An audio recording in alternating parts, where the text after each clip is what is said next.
The twin sons of Kethera beat down mercilessly on Jace Merritt's shoulders as he trudged across the endless crimson dunes.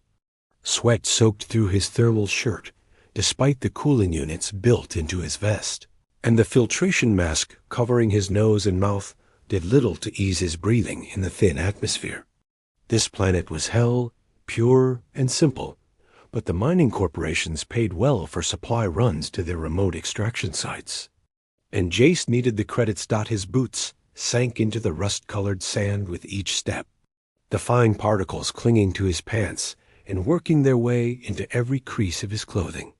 Ahead, his destination shimmered in the heat waves, a cluster of privacated buildings housing the skeleton crew of Station 12.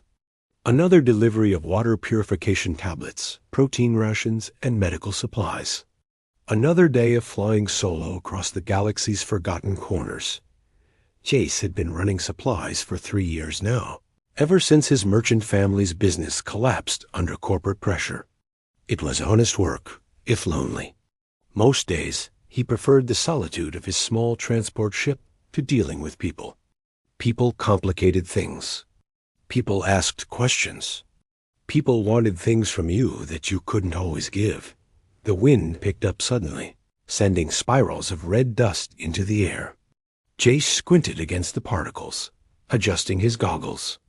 Something felt off today. The settlement should have been visible by now, but all he could see were the endless dunes stretching toward the horizon. He checked his handheld navigator, confirming his coordinates. He was on course, but Station 12 wasn't where it should be. That's when he heard it. A sound that didn't belong to the wind or the shifting sand. A low, pained groan carried on the breeze. Barely audible, but distinctly ... organic. Jace froze, his hand instinctively moving to the plasma pistol holstered at his hip. Kethera wasn't supposed to have any indigenous life, nothing larger than microbes anyway. The mining companies had been very clear about that when they established operations here. The sound came again, weaker this time, from behind a massive outcropping of crystallized rock formations that jutted from the sand like broken teeth. Jace's instincts screamed at him to keep walking, to mind his own business. But something else, something he couldn't quite name, pulled him toward the sound. He circled the rock formation carefully, his pistol drawn now, safety off. The sand here was disturbed, showing signs of a struggle. Dark stains that looked suspiciously like blood marked the ground in irregular patterns. And then he saw her. She was partially buried in the sand, her body twisted at an unnatural angle against the base of the rocks. At first, Jace thought she might be human, but as he drew closer, the differences became apparent. Her skin had an otherworldly quality, shimmering with an iridescent sheen that caught the sunlight like oil on water. Where a human might have hair, she had what looked like crystalline strands that cascaded past her shoulders, now matted with sand and blood. Her face, though humanoid in structure, possessed features that were too sharp, too perfect, almost ethereal, but it was her eyes that truly captivated him when they fluttered open. They were unlike anything Jace had ever seen, violet in color, with flecks of silver that seemed to swirl like miniature galaxies. Those eyes locked onto him with an intensity that made his breath catch, filled with pain, defiance, and something that might have been fear. She wore armor that had once been magnificent, he could tell. Form-fitting plates of an unknown metal that shifted color in the light, now cracked and scored with deep gouges.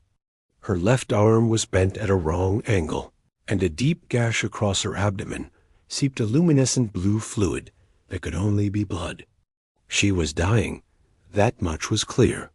"Please," she whispered, her voice carrying a melodic quality even in its weakness. "Leave me. Dangerous." "For you." Jace holstered his weapon and knelt beside her, already shrugging off his supply pack. His medical training was limited, but he'd picked up enough over the years to handle basic emergencies. This was far beyond basic, but he couldn't just walk away. He'd never been able to walk away from someone in need, no matter how much easier it would have made his life. "Not happening," he said, his voice rough from breathing filtered air all morning. "What happened to you?" She tried to shake her head, then winced at the movement. "Betrayed. My own people. Left me here to die." Her eyes focused on him with sudden intensity. "You should go. They might return. Finish the job." "Well, they're not here now," Jace replied, pulling emergency medical supplies from his pack. He had no idea if human medicine would work on her physiology, but he had to try. "What's your name?" She hesitated, as if the simple act of sharing her name might create a bond she wasn't ready for. Finally, she spoke. "Nira, of the Sylvari." "Jace," he replied, carefully cutting away the damaged armor around her wounds. "And I'm going to get you out of here, Nira. My ship isn't far." "Why?" The question came out barely above a whisper.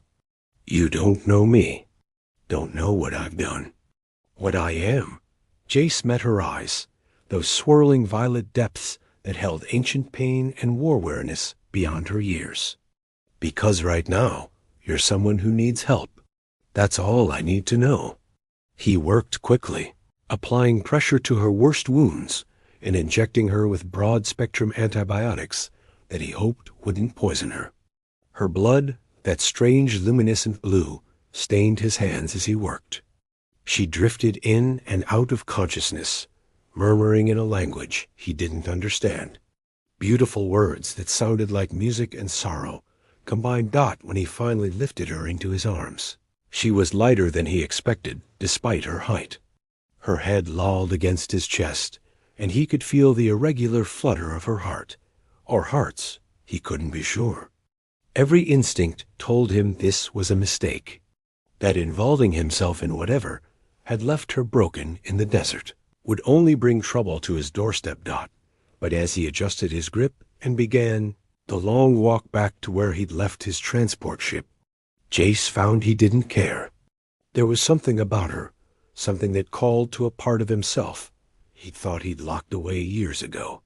The part that still believed in doing the right thing, even when it was the stupid thing. The wind howled around them as he walked, carrying red sand that stung any exposed skin. Nira's crystalline hair caught the light, throwing tiny rainbows across his chest, despite being coated in dust. She mumbled something he couldn't quite hear, and he leaned closer. "What was that?" "Fool," she breathed, but there was no malice in it. Almost. "Gratitude. Beautiful fool." Jace smiled despite himself and kept walking. His ship was only another mile ahead. He could make it. They could make it. Behind them, the desert wind erased their tracks, as if they'd never been there at all. But high above, sensors that shouldn't have been active on this forgotten world began to track movement. The hunt, though Jace didn't know it yet, had already begun. The transport ship's medical bay was never designed for emergencies like this. Jace had set Nira down on the examination table as gently as he could, but even that small movement made her cry out in pain. The sound cut through him like a knife, musical even in agony. He'd activated the ship's basic medical scanner, but the device kept flickering with error messages. Her biology was too alien for its limited database to make sense of. "Stay with me," Jace said, his hands moving with practiced efficiency despite his racing heart. He'd stripped away the remains of her damaged armor, revealing the extent of her injuries. The gash across her abdomen was deep, exposing tissue that looked nothing like human anatomy. Beneath her iridescent skin, he could see what might have been muscle fibers that glowed faintly with bioluminescence. Nira's eyes opened, those violet depths fixing on him with surprising clarity. "You should have left me," she said, her voice stronger now that they were out of Kether's harsh environment. "This kindness will cost you everything. Let me worry." "About that?" Jace replied, applying a synthetic skin graft to her worst wound. To his relief, the material seemed to adhere to her alien physiology, sealing the injury and stopping the flow of luminescent blood. Right now, I need you to tell me what I'm working with here. Do you have one heart or two? Any vital organs I should avoid? A ghost of a smile crossed her lips. 2 hearts, primary on the left side, secondary on the right. My people are resilient, built for war. She paused, wincing as he worked on her broken arm. Or we were, before we forgot what we were fighting for. Jace carefully aligned the bones. In her arm, applying a stabilizing cast from his emergency supplies. You said your own people did this to you. Why? Because I questioned our ways. Nira's voice grew distant, as if she were seeing something far beyond the ship's metal walls. The Sylvari were once explorers, seekers of knowledge. But centuries of conflict changed us. We became mercenaries, selling our skills to the highest bidder. I wanted to remember what we'd lost. They called it weakness. Her hand suddenly shot out, grasping his wrist with surprising strength. Even injured, she was powerful. There were 5 of them. My own unit. They brought me to this forsaken world and left me to die in the desert. A message to others who might think as I do. Jace met her gaze, seeing the pain there that had nothing to do with her physical wounds.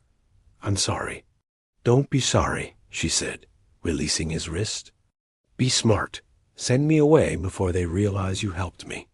The Sylvari do not forgive those who interfere in our affairs. You keep telling me to leave you, Jace observed, finishing with her arm and moving to treat the smaller cuts across her torso. But you haven't actually tried to make me. Nira's expression shifted, something vulnerable flickering across her features before she locked it away. Perhaps I'm more selfish than I thought. It's been a long time since anyone showed me kindness without expecting something in return. Jace cleaned his hands and stepped back to survey his work. She looked better already, though she'd need days, maybe weeks, to fully recover. Well, you're stuck with me for now. This ship's autopilot is engaged, and we're already breaking orbit. By the time Kethra's mining stations notice we deviated from the flight plan, we'll be 3 systems away. Where are you taking me? Somewhere safe. I know a place. Jace pulled off his dust-covered vest, suddenly aware of how close they were in this small medical bay. There's a moon station on the edge of the fringe territories. Neutral ground, no questions asked. We can lay low there while you heal. Nira tried to sit up, then fell back with a gasp. Jace moved instinctively to steady her, his hand supporting her back. The contact sent an unexpected jolt through him. Her skin was warm, warmer than human, and that iridescent quality seemed to respond to his touch, brightening slightly where his fingers made contact. I don't understand you, she said softly, and he realized how close their faces were. Your people, humans, they survive through self-preservation, through looking out for themselves. Yet you risk everything for a stranger who could be your enemy. Maybe that's exactly why I'm doing it, Jace replied. Because you're not my enemy. You're just someone who needed help. For a long moment, they stayed like that, frozen in the intimacy of the moment. Then the ship's alarm shattered the silence. Jace pulled away, moving to the control panel near the door. His blood ran cold as he read the display. We've got company, he said, his voice tight. 3 ships just dropped out of hyperspace behind us. They're hailing us on military frequencies. Nira's expression hardened, all vulnerability vanishing behind the mask of a warrior. They found me faster than I expected. They must have left tracking devices in my armor. She struggled to sit up, ignoring Jace's protests. You need to jettison me in an escape pod. Now, it's your only chance. Not happening, Jace said, already running toward the cockpit. Strap yourself in. This is about to get rough. You can't outrun them, Nira called after him. Sylvari pursuit ships are the fastest in the known galaxy. I don't need to outrun them, Jace shouted back, sliding into the pilot's seat. His hands flew across the controls, disengaging the autopilot and bringing the ship's weapon systems online. I just need to outsmart them. Through the viewport, he could see the 3 ships closing in. They were sleek, predatory vessels that looked like they'd been designed specifically for hunting. Their hulls bore the same iridescent quality as Nira's skin, shifting colors as they moved through space. A voice crackled over the comm system, speaking in a language Jace didn't understand. But the tone was clear enough. Surrender or be destroyed. What are they saying? Jace asked, plotting a course toward a nearby asteroid field Nira had made. Her way to the cockpit, moving with visible pain, but refusing to show weakness. She braced herself against the doorframe, her violet eyes fixed on the pursuit ships. They want me returned alive. They're offering you safe passage if you comply. And if I don't, they'll destroy your ship and collect what's left of me from the wreckage. Jace smiled grimly, and I guess we're not complying. He punched the throttle, sending the transport ship diving toward the asteroid field at maximum speed. The pursuing ships followed without hesitation, their weapons charging with visible energy. They're locking weapons, Nira warned, gripping the doorframe as the ship shook from evasive maneuvers.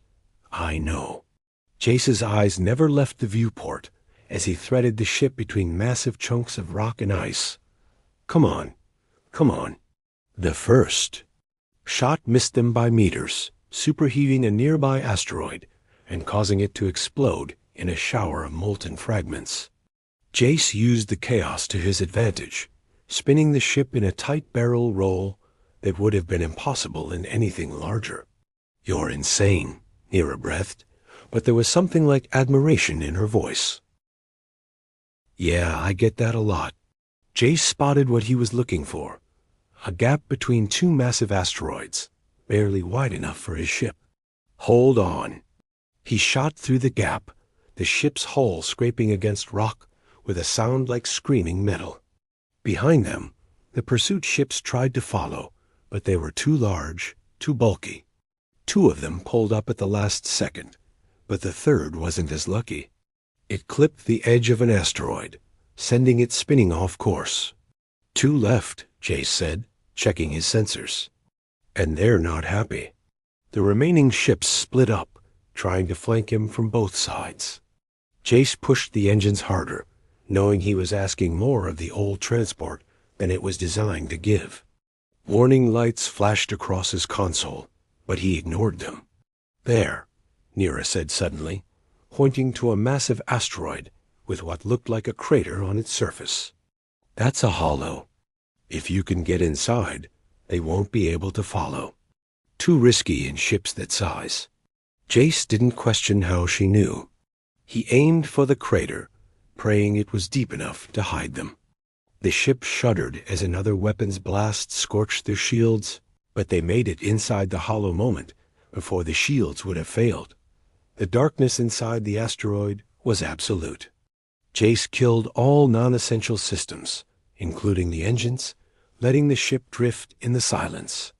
Through the viewport, they could see the 2 pursuit ships circling outside, their searchlights probing the crater's entrance. They can't track us in here, Nira whispered, as if speaking too loudly might give them away. The asteroid's mineral composition interferes with their sensors. How long before they give up? Jace asked, equally quiet. They won't. They'll wait for us to make a mistake. They sat in the darkness, so close in the cockpit that Jace could feel the heat radiating from Nira's body.